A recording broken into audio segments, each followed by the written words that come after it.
There's a certain segment of this population that will never change their mind on Trump. I had a guy send me a message yesterday that said, blocking streets is peacefully protesting. Yeah, it actually is. It may be illegal, but it is actually peacefully protesting.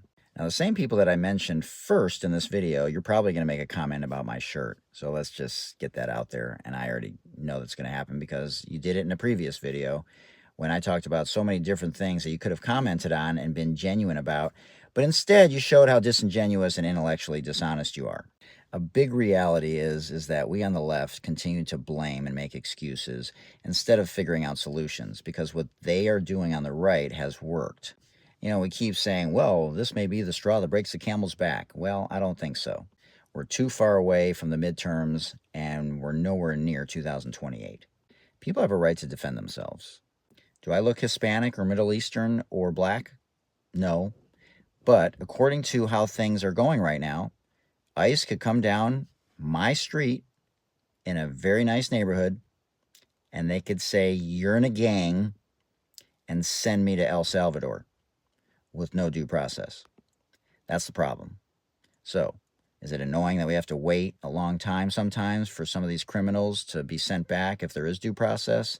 100%. But just like with the death penalty, I used to be for it, and I'm not for it. I'm not comparing the fact that I've ever been against due process, because I'm not.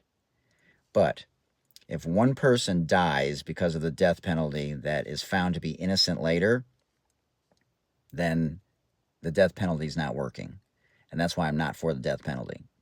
And in that same vein, you should not be for any of these things that are happening the way that they're happening, because conceptually, I don't think anyone disagrees with cleaning things up, banning certain countries. The problem is how we are going about doing this. And now the problem is, on the left, our hands are completely tied. We can't do anything in Congress, we can't do anything in terms of the presidency, and we can't do anything in terms of judicially, because we are not in control of any one of those branches of government. But the left is an absolute shit show right now. I like AOC, but she's going to be portrayed as a socialist. Sorry, Bernie, you're too old, my guy. I like Pete Buttigieg, but I don't know if the masses are going to be able to wrap their head around him. What's happening is terrible. But what's also terrible is that we've had too many illegal immigrants come into this country. That's the reality of the situation. So I'll never justify the way that they're going about getting people out of this country, just as much as I'll say we fucked up. And we need to own that.